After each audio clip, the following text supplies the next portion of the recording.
Hello, I'm Tara Brabazon, and I'm the Dean of Graduate Studies at Charles Darwin University. Welcome to Outrider 14, How to Build Alternative Income Streams Both During and After a PhD. I'm sure you, just like I do, we believe in the public good. We believe in the intellectual's role in creating a transformation in our culture to do good. We agree with that. But the challenge we've got is that we've got to pay our bills. And we're all the precariat now. Every single one of us is one day away from being restructured out of our organisation.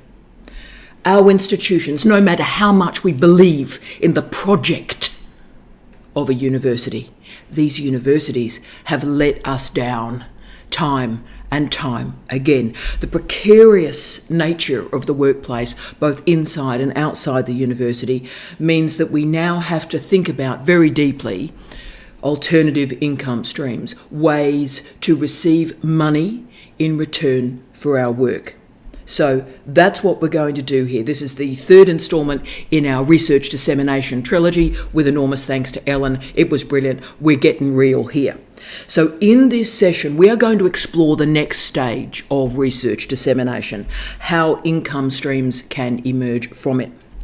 So if you think about it, this is a win-win-win-win-win situation.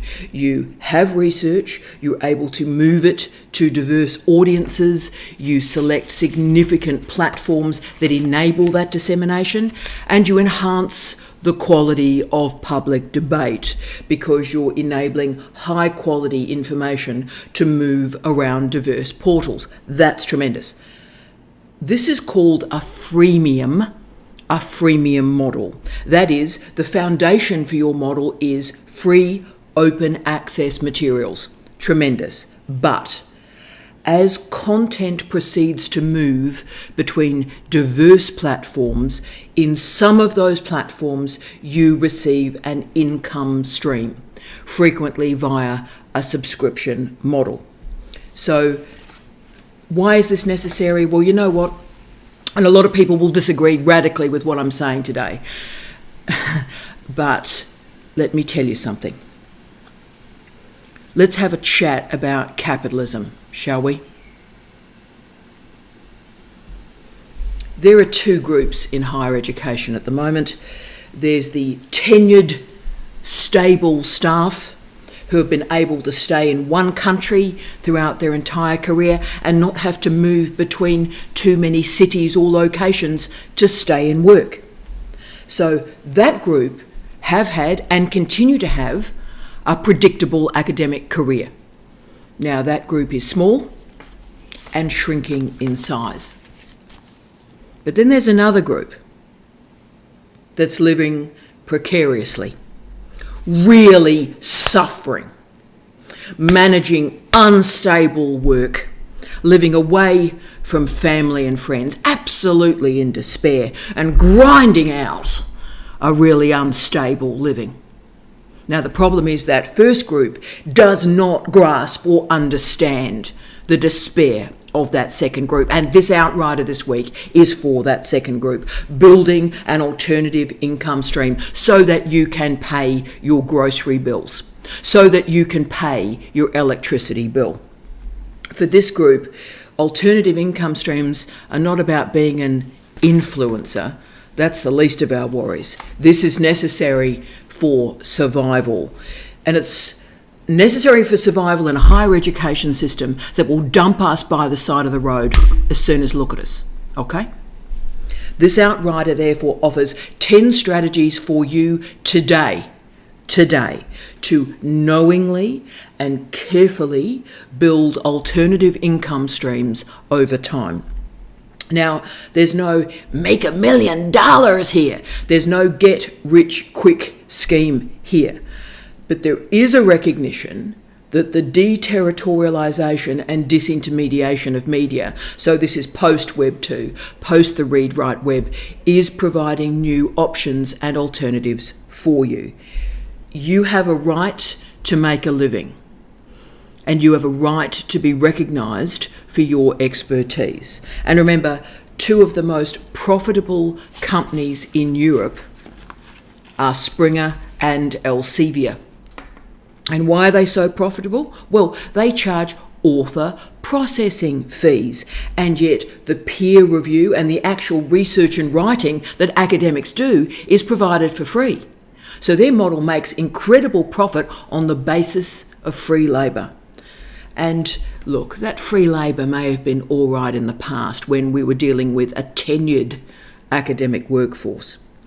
And it meant that with that stability, academics were able to give back because they had personal and professional security. I get all of that. But that's no more. That's not our experience, and it will not be our experience. So here are 10 strategies to build an income stream. It's going to start small, but we need to start here. And the key is to ensure what we're all trying to do as a family is to make sure that you are not reliant singly on a university payroll, on a university payday. Okay, 1, build up your publishing and speaking nexus. Academic publishing rarely pays well for all the work that you do. Often the payments we receive are in the hundreds of dollars each year rather than the thousands of dollars each year. There can be surprises that we'll talk about, but there can be a moment where a really minor book takes off, and can I say to you, you never quite know which book that's going to be, but there can be a moment where a minor book takes off and it pays off your mortgage. That happened to me just over a decade ago.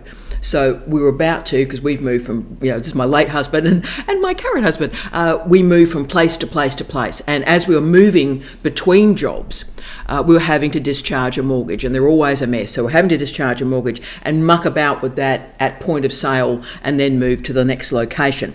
And when we were just about to do that, literally within 3 days, a cheque arrived from a British publisher that took my breath away. Wasn't expecting it, had no idea it was coming, took the cheque, went into the bank, paid the mortgage. So surprises do happen, but mostly the reason why we publish academic books is to speak with and engage with other academics. I get that, and that's brilliant, and that's important. Except when we're thinking about a particular mode of dissemination, and that is public speaking. For those of you that are working in so many areas, and this is appropriate for so many colleagues, from the high arts right the way through to the experimental sciences, okay? Public health, all levels of education, from early childhood right the way to higher education studies. There are thousands of organisations that need you to be a speaker for them, for away days, for professional development, after dinner speeches. The list keeps going on and on and on. The diversity of speaking gigs is absolutely amazing. Okay, now there are plenty of organisations that want you to speak for free. #yawn. You may consider that appropriate if it's a non-profit or a small organisation that you have a political commitment to. That's great. Go for it. Not a problem. But my life changed about 25 years ago when a mate of mine gave me very good advice. And this mate was a great librarian, the legendary Grant Stone. Hi, Grant. Love you. You changed my life. Now, I was a very young academic, a B-level bunny academic in Perth in Western Australia. And I was a pretty good speaker, and I was doing all these free gigs all over Perth, right? And I didn't have much money. It was a very, very low salary. And so, the petrol and everything, I didn't have a lot of clothes. And so I was having to get all of that organised. So it was really costing me money I didn't have to do these free speaking gigs. And Grant could see what was going on here, and he took me aside as a really young human. And he said to me, Tara, make them pay you a speaking fee. And I looked at him a bit shy and, with a lot of uncertainty. And he said to me, these organisations have a budget line for catering for $1,000. And that catering exists to hear the speaker. So they're paying more for catering than they're paying for the person that's actually creating the session. Aren't you worth more than a muffin? So I started really slowly, sort of $100, $200, $500 for speaking fees. And currently I earn between $2,000 an hour and US $5,000 an hour to speak. Now, why this matters is your books may be loss leading. Your books may create a little bit of money, and that's fine. But the books are what give you the credibility, the calling card, if you will, to start to get the speaking money.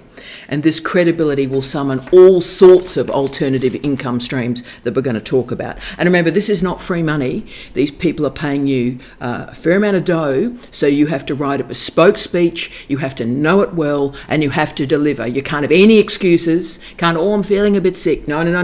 You've got to toughen up, princess, put on the big girl pants, and you've got to deliver every single time.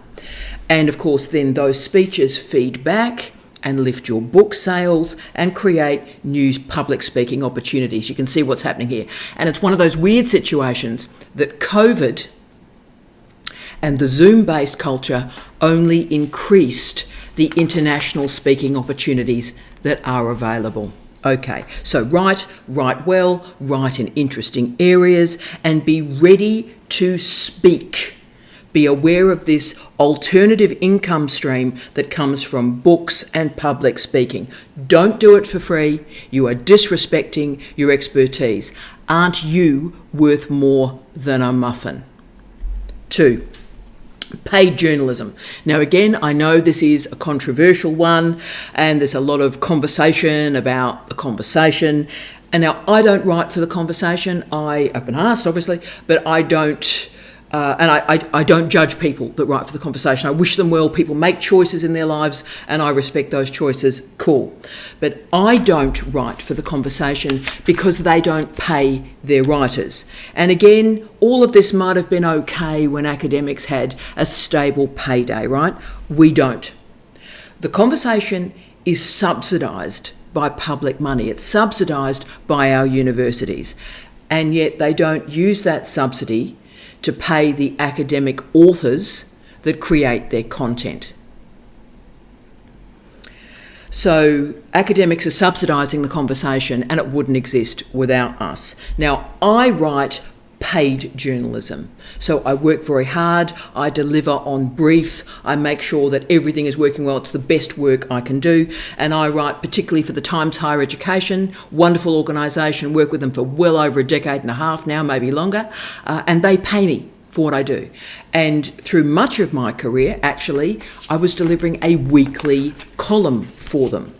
Now, that weekly column changed my life. There's many of the jobs I've got in the last decade and a half I wouldn't have got without the Times Higher Education gig, for which I'm incredibly grateful. But can I say the Times Higher Education gig also changed my bank account. I was living in the UK at the time in one of those glorious Edwardian townhouses in Eastbourne. Now, Steve and I shouldn't have bought this place. It was way above financially what we could have done. We were paying way over both of our gross professorial salaries to try and just get the mortgage going. Okay, we never went out. We were conscious of every penny and every pound, right? So it was hard yakka, right? And then all of a sudden I produced a book called The University of Google, and it had a lot of publicity, sold very well, had a lot of publicity. That's great. Then the Times Higher Education editors approached me, the wonderful Anne Mortz, hello Anne, Anne approached me and said, would you write us a weekly column? So you can see how books may be loss leading, but they lead to incredible other paid opportunities. So let me just state, at this period when I was in the UK, I paid off that mortgage through the speaking gigs that I did and the Times Higher Education journalism. And through the speaking gigs and the Times Higher Education journalism, I earned more money than my university salary. Okay, and I just charged the mortgage. So by the way, there was another mortgage, a different mortgage from the one I talked about in the first gig. So as you can see, I've really deployed these alternative income streams to try and finance my future, to create stability and move forward in my life. So make a point of choosing journalism opportunities that pay you, at least something. And if you want to just start this process at a very small level, please go to the website that's called Authors Publish.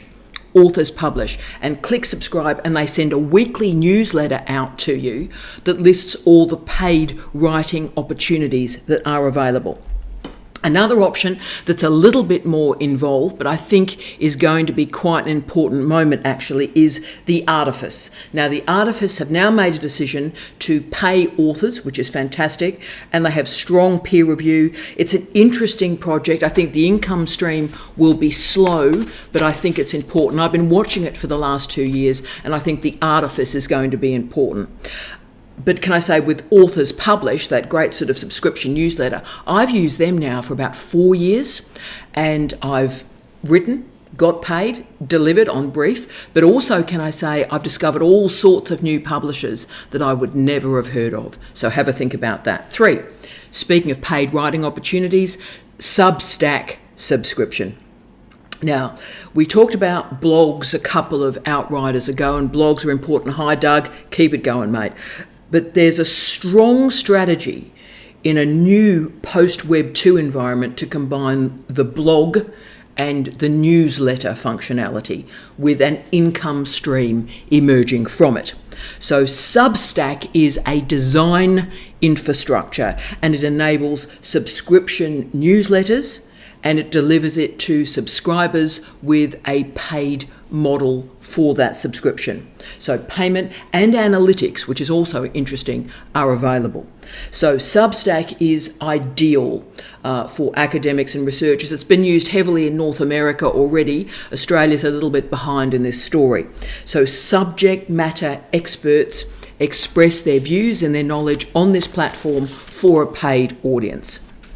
So for me, Substack is the clearest definition of disintermediation and what it can do for academics.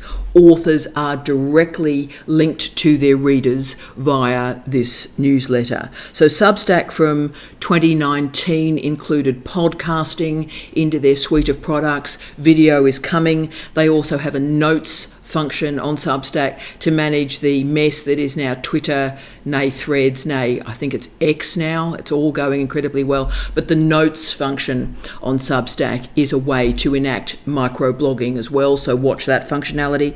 And can I say, this is a really large entity. This is not minor.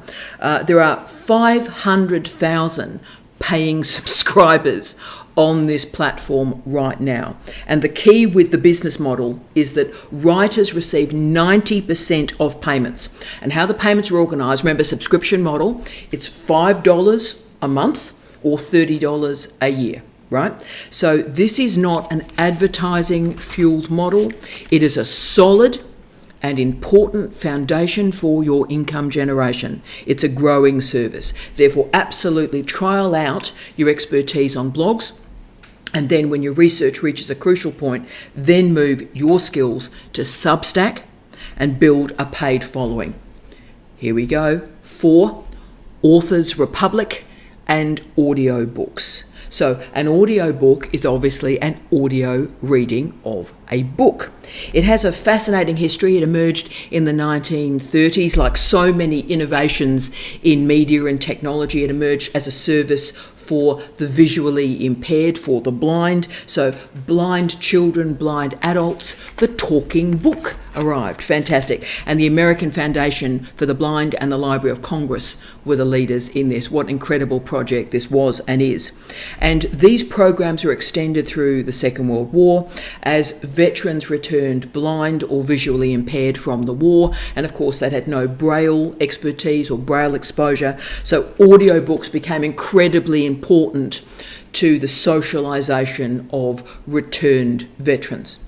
Amazing history, this. And they were originally created, as you can see, to enhance the life of the blind and visually impaired. But through the 1970s and the proliferation of the audio cassette, remember those? Audio cassette, all of a sudden the talking books audience started to widen enormously. Audiobooks became the industry standard, as the phrase, audiobook, from 1994. And really it was the audio cassettes, the platform, that created this new market. And management and leadership titles really started to dominate through the 70s and the 80s. By the mid-1990s, and hang on to yourself, by the mid-1990s, audio publishing was worth $1.5 billion a year in the US alone. So what happened through the mid-1990s is, of course, the proliferation of the internet, and particularly the World Wide Web. And then through iPod and iTunes, brand new ways of downloading and carrying content became possible. So what we've got is dissemination here of really high quality content created through domestic software and domestic hardware. So we don't need anything else. We can simply create content and upload it through an aggregator. So over the last 5 years, audiobooks have increased in their sales 20% a year. 20% a year. Lots of reasons for that growth. The iPodification of our culture in the early days, the iPhoneification of our culture in the last decade or so, and also the transformation of commutes and employment and dead time, either on public transport or in a car. So we've got different modes of leisure now with, of course, the iWatch and Fitbit cultures as well. So with this growth, colleagues, academics need to get into this space and get into the space now. We are experts. We have the high quality content. We can do this, okay? The key moment really in the history of audiobooks was incredibly recent, where Amazon bought Audible. Bang. So that means whenever our books exist on the Amazon site, you can see the audiobook nested into the entire suite and platform. So people can choose the platform through which they engage with your ideas. Now, I know academics have been slower to move into this market. And remember, audiobooks are not just fiction. They've never really been just fiction. Science has always been a very important part of audiobooks, as has leadership management and also self-help and professional development. Now, the key for us, and this is the trick I've learned in the last 10 years, is when we are signing our contracts with academic publishers, we need to exclude audiobooks overtly. What happens is you get a contract from a publisher and, these are the modes that they disseminate. But there's always sort of a category in the contract, about category 10, that says all other sort of rights are also sort of ours. Now, they'll never use those rights, but they're sort of covering themselves. So what I do when I'm engaging with publishers is I say, that's absolutely fine. I take out item 10 and I say, well, you can have all the subordinate rights for all sorts of international, foreign rights and so forth, but audio book rights are excluded. So that means they've got all the right to that content except audiobooks, and therefore we can get on with this and create an income stream on our own. And it's very easy to do. The specifications are clear. We can use audible.com's upload service, www.acx.com, and all the specs are there and listed. It's not a problem. Now, don't be worried too much about the scale of those specs. Just record in the same place and at the same time every day, and the kit will work. Now, for our colleagues living in the UK, the US and Canada, you can work with Audible directly. Fantastic. For the rest of us who are living in the rest of the world, which of course is the bulk of the population, we can't use audible.com directly. We can't upload directly. But no fear, I found a workaround for you, which is absolutely fabulous. And by the way, the reason we can't upload directly to audible.com is that we don't pay tax in the US, Canada, or the UK. So here is the workaround. We need to go to an aggregator. Now, an aggregator is a middle man, middle woman, middle human, right? And what they do is they gather the content up and they disseminate it. So this means they disseminate it to all sorts of audiobook companies, Audible.com included, but a whole series of others. I think they're now at 25 or 30 different distributors. So let's use Authors Republic, www.authorsrepublic.com. Check out their specs for audiobooks, which are of course identical to audible.com, and you will receive 70% of all the money that you make on the sales of those audiobooks, 70% of that money will be returned to you. And what you do is you upload each chapter, chapter 1, chapter 2, chapter 3, and then Authors Republic takes all those files, checks them, makes sure that the specifications work, and if you've done something wrong, if we all do something wrong, they get back in touch with you and explain what's wrong and help you fix it, so it's all going well. And then they do a thing called stitching the files. They stitch the files together. And what that means is, you know that great thing about audiobooks where you listen to it, you listen to it for an hour and a half, go, oh, that's great, and then you stop. And then what stitching allows to happen is the next time you listen to that audiobook, the next day or 6 months later, the audiobook starts at the very point that you left it. So Audible is able to do that, and audiobooks are able to do that. So you upload your files, they stitch it together, and you are good to go. So how are you paid? Well, you're paid through PayPal, and this is pretty important. Now, many of us had sort of PayPal all those years ago, but please create a PayPal account if you don't already have one, and list yourself as a sole trader, as you would if you're on eBay, and then you're paid directly into your account, and yes, that is it. So audiobooks remain an incredible revenue stream for your future. 5, chapbook. Oh yeah. Now a chapbook is a very small, very small publication of under 40 pages. It has a history from early modern Europe of street literature or pamphlets and pamphleteering. It also has a very, I would argue, distinguished history in popular culture, publishing ballads, nursery rhymes, children's literature, but also political products, which is fantastic. So the word chapbook was first used in the 19th century.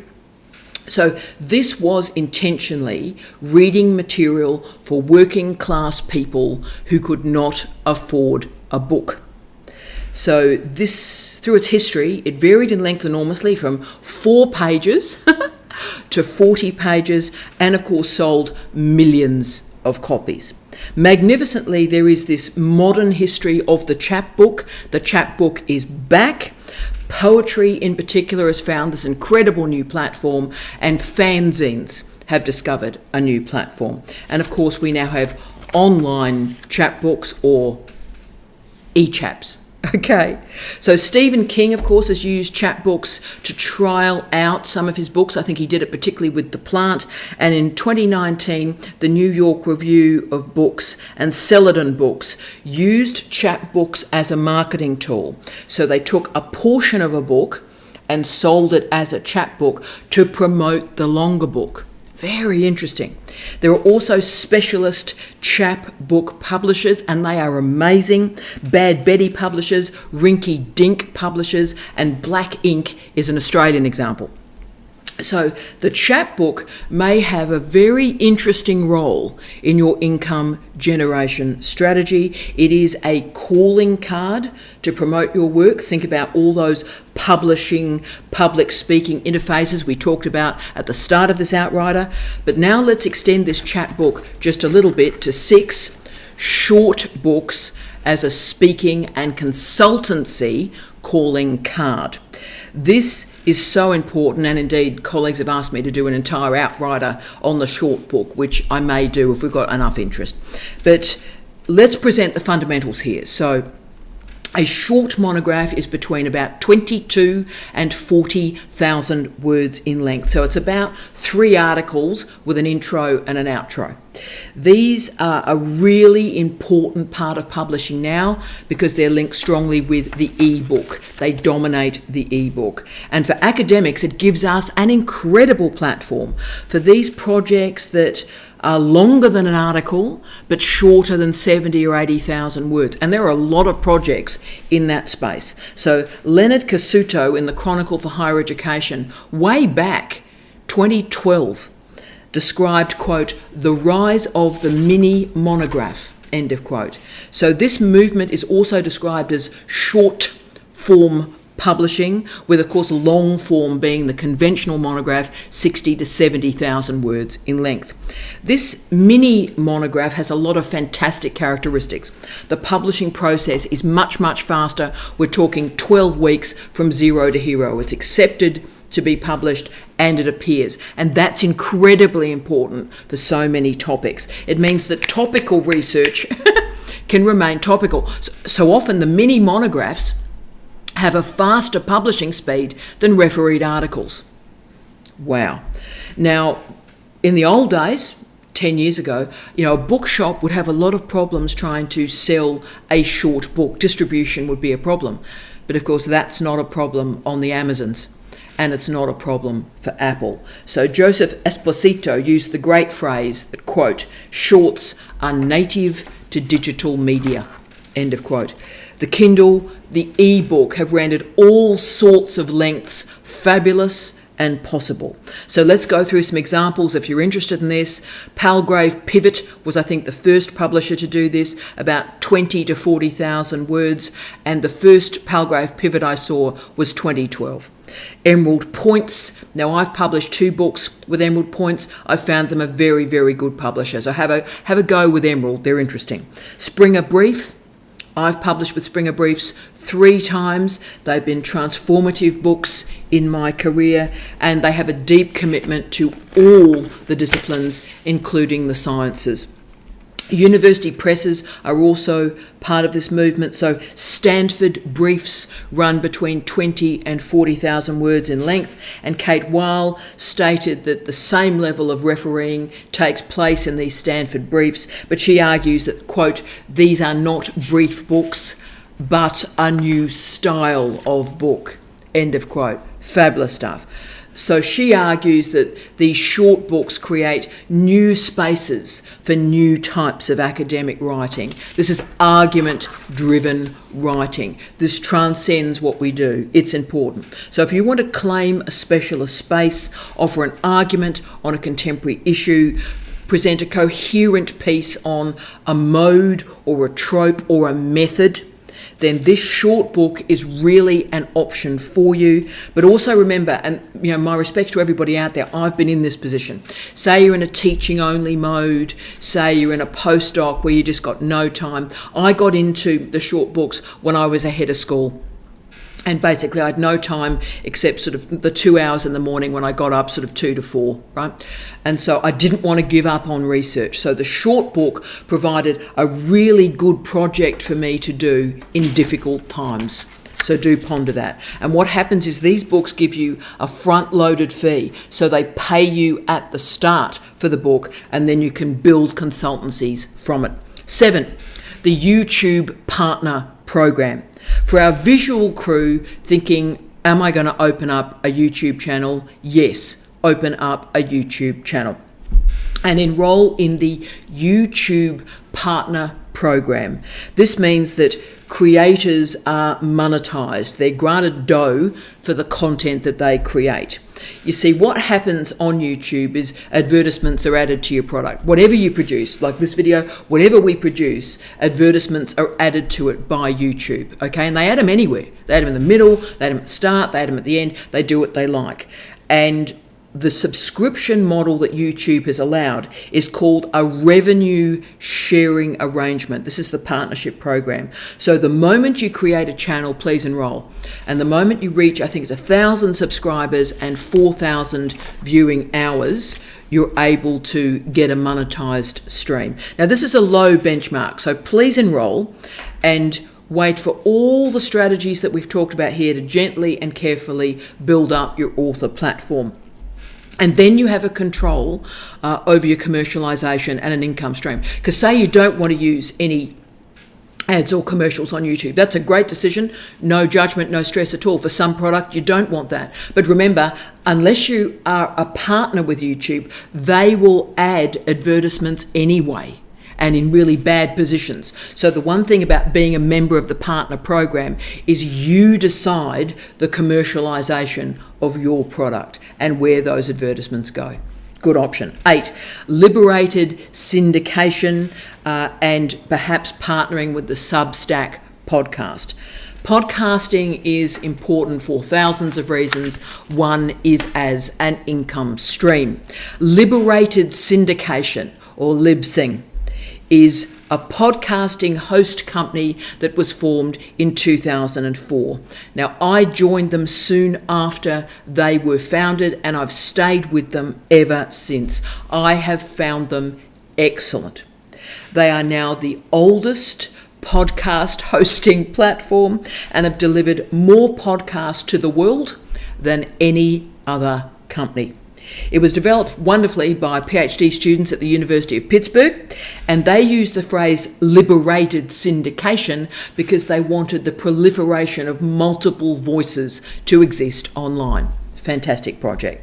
Now, they, right from the start, had a very strong relationship with Apple iTunes, and by 2022, Tech Radar confirmed they were internationally the best podcast hosting platform.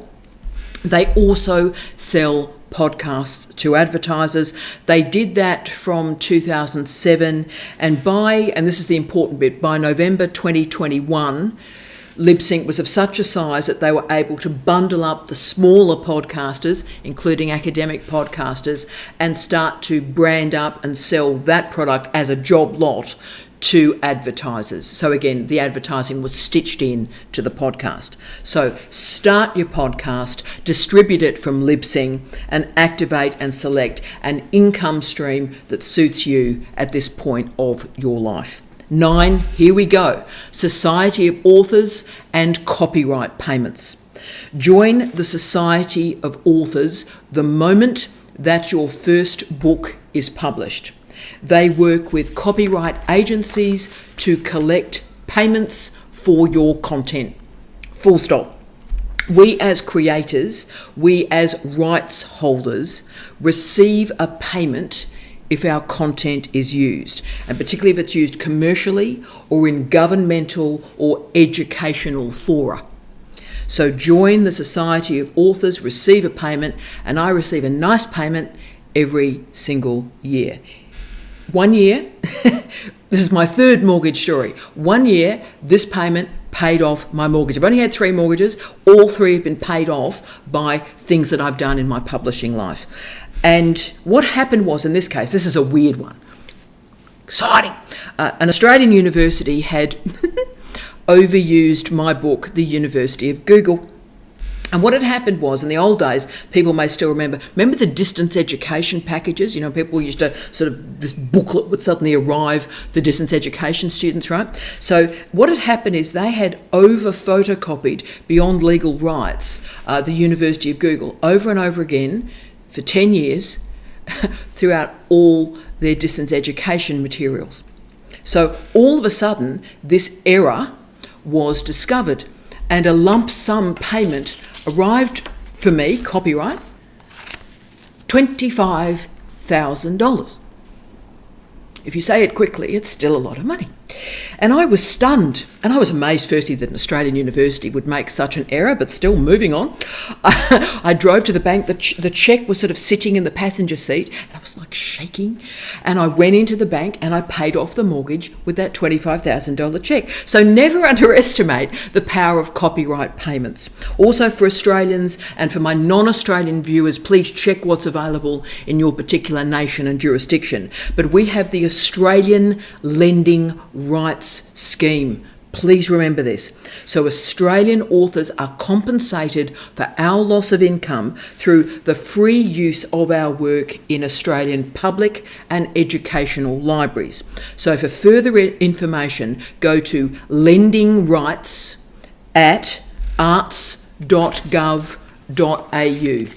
Wow. Every single year, I receive a good, solid payment from Lending Rights because my books are in Australian public libraries, which is terrific, and they're in university libraries and school libraries, and money is returned to me for that. Great stuff. And 10, here we go. Draft to digital. Yes, we're going there. Self-published books. This is a game changer. Now, I'm aware self-publishing has all sorts of connotations attached to it. I understand that. I log that. I've thought that a lot through history. But again, colleagues, The world has changed, and we must not romanticise academic publishers, right? I'm not suggesting for one moment that there's a parity between refereed scholarship. You know how much I believe in peer review, refereed scholarship and peer review, but considering how little academic publishers pay us as scholars, it is time to think about alternatives. Now, these alternatives may not be for you. They may not be for you now, and they certainly won't be for most or all of your projects. But this is an option. And as I said, please don't romanticise these academic publishers for 1 minute. So and of course they're making a huge amount of money on the basis of our free labour.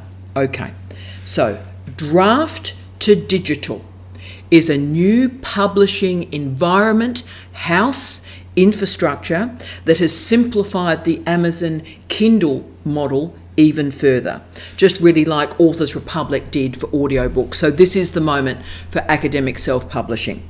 The software is excellent, as is the D2D, draft to digital, authors pages. They allow you to present yourself and your book, and there's also a button that allows people to join your mailing list, so when a new piece of work is produced, they are notified that it exists. They've also created, and for authors like me this is unbelievable, a UBL, a universal book link.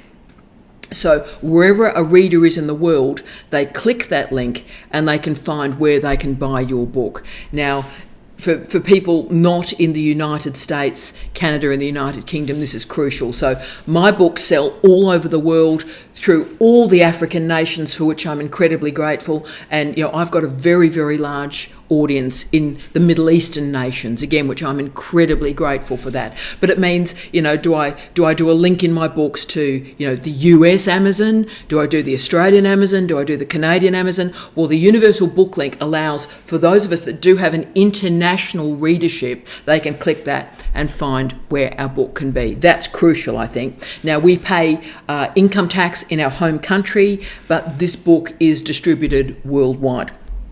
Now, I've been watching this for a while now, and I'm about to do my first great experiment on draft to digital. And so far, as I'm going through the project, it's looking amazing. I've found them excellent so far. So park this option. It may not be useful for you now, but remember this for future projects. So for those of us, which of course includes me as an old goth, for those of us who are depressed by the state of our universities, who know that a hero is not going to arrive and save us, that these institutions are in a very, very sad state. We need to do something. And so what I've done today is given you 10 strategies when you can start to get some control over your life and over some income streams. Now, the only people who may laugh about these income streams are people who have never suffered wondering where the next grocery bill is going to come from, or how the hell you're going to pay that next electricity bill. I've been there a lot, and I understand how these alternative income streams can change your life. This is a freemium model. You can disseminate high quality information for the public good for free, but you're also creating new ways of thinking, being, writing, and creating. I wish you love, light, and peace. Tea out.